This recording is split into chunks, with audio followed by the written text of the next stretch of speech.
नमस्कार, स्वागत है आपका यूट्यूब चैनल उल्टा चश्मा पर।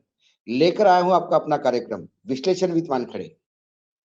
आज हिमाचल प्रदेश में घमासान रहा, सरकार बचती जाती, लेकिन फिर कांग्रेस के दक्षिण भारत के चाणक्य डीके शिव कुमार आए।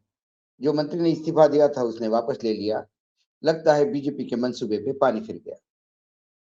अब 3 महीने तक तो अविश्वास प्रस्ताव आ नहीं सकता।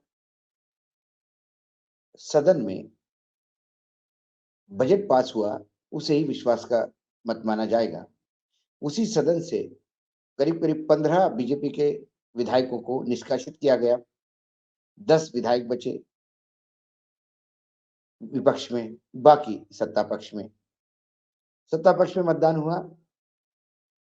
बीजेपी की स्थिति इतनी दयनीय थी कि वो ये बोल भी नहीं पाई कि जो निष्कासन हमारा किया गया है, वो राजनीति पे कलंक है। क्योंकि यदि ये कलंक है, तो फिर दिल्ली में जो हो रहा है, वो कलंक नहीं है क्या? ये जब सवाल पूछेंगे, तो इसके डर के मारे उन्होंने यही बोलते रहे कि सरकार अब अल्पमत में है।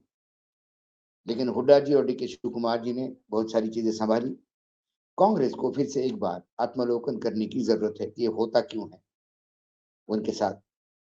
क्या क्षेत्रीय क्षेत्रपों की महत्वाकांक्षाएं इतनी बड़ी हो गई, या पार्टी की फ्रेंचाइजी किसी एक परिवार को देने से पार्टी उस राज्य में समाप्त होती है। लेकिन एक सीबीआई का समझ भी आया है अखिलेश जी को, और वो आना ही था। क्योंकि जब इंडिया गठबंधन के साथ आपने गठबंधन किया, तो बहुत पुराने पुराने केसेस निकल के आएंगे। 2024 के आम चुनाव के पहले प्रयास होगा कि अखिलेश को जेल भेज दिया जाए, जैसे हेमंत सोरेन को। ये तो समय बताएगा कि जब ये लोग जेल में जाएंगे, तो जनता उनके लिए चुनाव लड़ेगी या फिर इनकी पार्टियां समाप्त होगी।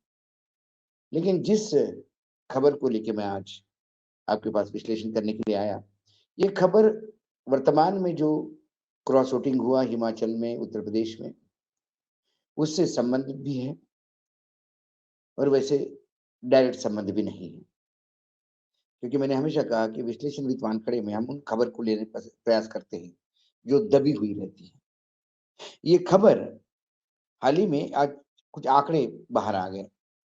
6 राष्ट्रीय राजनीतिक दलों ने 2022-23 में उनकी कितनी इनकम हुई, इसका डिक्लेरेशन दिया है, और उसमें बढ़ोतरी कितनी हुई, ये भी आंकड़े मैं आपके सामने रखता हूँ।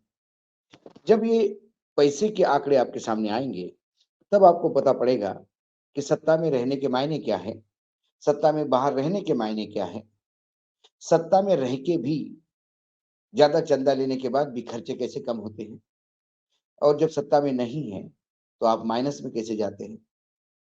और ये जो विधायक इधर से उधर क्रॉस वोटिंग होते हैं, उसमें वाकई पैसे का खेल होता है क्या? क्योंकि किसी के पास धन होगा तो ही तो उपयोग में लाएगा, धन ही नहीं होगा तो देगा कहाँ से? तो ये आंकड़े बहुत सारी चीजों को आपके सामने पर्दे के ऊपर से पर्दा हटाएंगे। 6 राष्ट्रीय दल, नेशनल पार्टीज, जिसके 2023-22-23 का जो आंकड़ा है, कुल इनकी इनकम 3077 करोड़ रुपए रही। अब इसमें 3 पार्टियां हैं जिनकी इनकम पिछले साल की तुलना में बढ़ी। तीनों पार्टियां हैं जिनकी इनकम पिछले साल की तुलना में घटी। सबसे पहले बीजेपी, 3077 करोड़ में बीजेपी का अकेले का आंकड़ा 2023 60 2360 करोड़ 84 लाख है, जो करीब करीब 75% से ज्यादा का बैठता है। 21-22 में भाजपा की कुल कमाई 1917 करोड़ 12 लाख थी, जो 443 करोड़ 72 लाख बढ़कर 2360 करोड़ 84 लाख हुई। उसके बाद बीजेपी के बाद एक पार्टी और है, नेशनल पीपल्स पार्टी एनपीपी, जिसकी 2021-22 में इनकम मात्र 47,20,000 थी। फिर वो सत्ता में आई तो फिर 7 करोड़ 50 लाख उसकी इनकम हुई, जिसकी बढ़ोतरी मतलब 2021-22 और 22-23 में 7,09,000 इनकी बढ़ोतरी हुई। ये बड़ी बढ़ोतरी है परसेंटेज वाइज देखा जाए तो। आम आदमी पार्टी को 2021-22 में 44.53 करोड़ यानी 44 करोड़ 53 लाख मिले थे। इस बार उनकी इनकम डबल हो गई करीब करीब। 22-23 में इनकी इनकम 85 करोड़ 17 लाख हुई,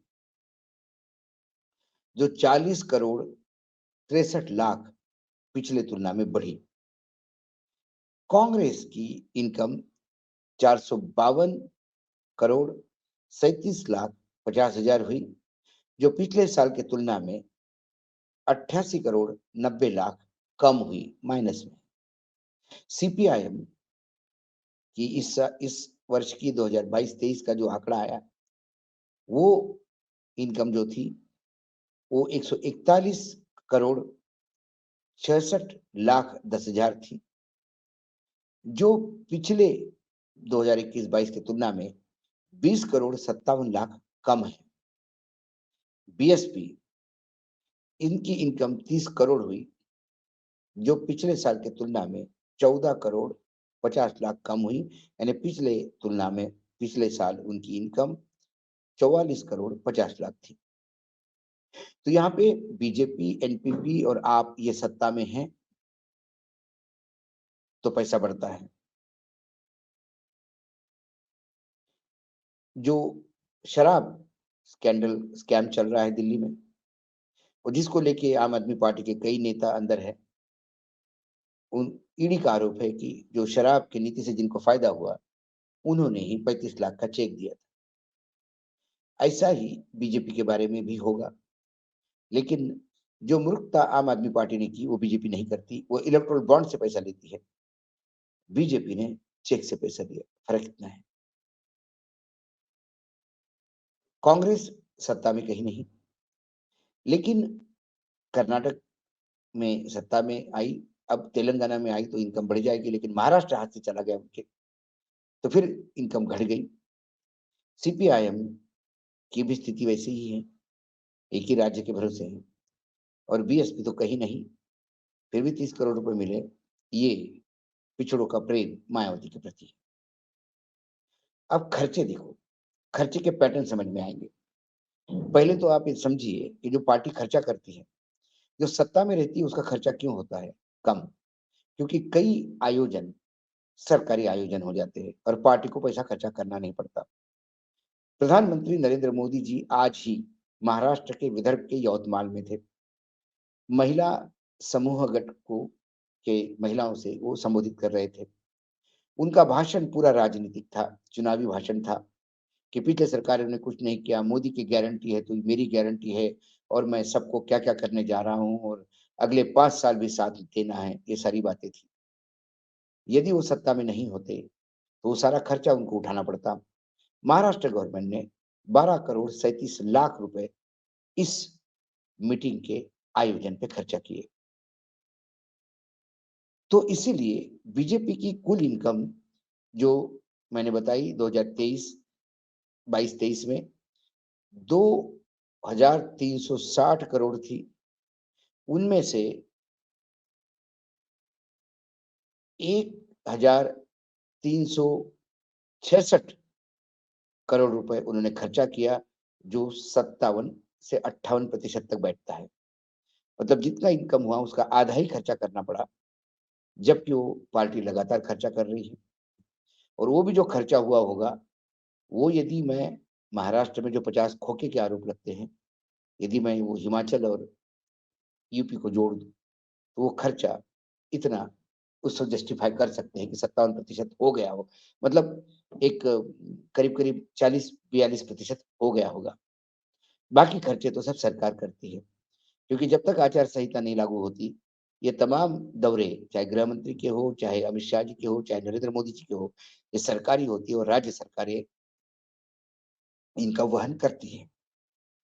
कांग्रेस देखिए, कांग्रेस का प्रॉब्लम ये है कि 452 करोड़ उनको मिले और 468 करोड़ करीब-करीब उनको खर्चा करना पड़ा। ये 3.2% माइनस में है। इनकम कम और खर्चे ज़्यादा है, क्योंकि मैंने कहा कि आपकी सरकारें नहीं हैं और फिर विभिन्न राज्यों में जैसा आंध्र प्रदेश, तेलंगाना और बाकी राज्यों में आपको लगातार जाना पड़ता होगा। राहुल गांधी की यात्रा है। इसके सारे खर्चे कोई राज्य सरकार उठाने को नहीं है। ये पार्टी को खर्चा उठाना पड़ता है, इसलिए होता है। सीपीआईएम का भी जो इनकम है 141 करोड़ मोटे तौर पे, 106 करोड़ खर्चा है। तो उन्होंने 74% अपने चंदे का खर्चा किया, क्योंकि उनका भी जहाँ-जहाँ 2-4 जगह सिर्फ लेफ्ट वामपंथी है, वहाँ आने-जाने में इतना और वहाँ के प्रोग्राम करने में खर्चा होता है। आम आदमी पार्टी, इसकी इनकम 85 करोड़ के आसपास है और खर्चा 102 करोड़ है। ये जो 19.82% 20% खर्चा एक्स्ट्रा हुआ है, मतलब माइनस में है पार्टी का बैलेंस। वो खर्चा गोवा में चुनाव, विभिन्न राज्यों में चुनाव, हालाँकि उनको सिर्फ सफलता पंजाब में मिली, लेकिन पंजाब और दिल्ली छोड़ के वो उत्तर प्रदेश भी गए, उत्तराखंड भी गए। हर वो चुनाव आम आदमी पार्टी लड़ती गई, इसलिए 20% आमदनी से खर्चा उनका ज़्यादा हुआ। तो आपने मैंने इनकम का पैटर्न बताया, खर्चे का पैटर्न बताया, इनकम कैसा होता है ये बताया और ये सारा जब लेखा-जोखा मैंने आपके सामने रखा, तो इसी में आपका उत्तर है कि क्रॉस वोटिंग इतने भारी तादाद में उत्तर प्रदेश और हिमाचल प्रदेश में क्यों हुआ? आज इतना ही, कल फिर आता हूँ किसी विषय के साथ, तब तक के लिए नमस्कार। देखते रहिएगा यूट्यूब चैनल उल्टा चश्मा।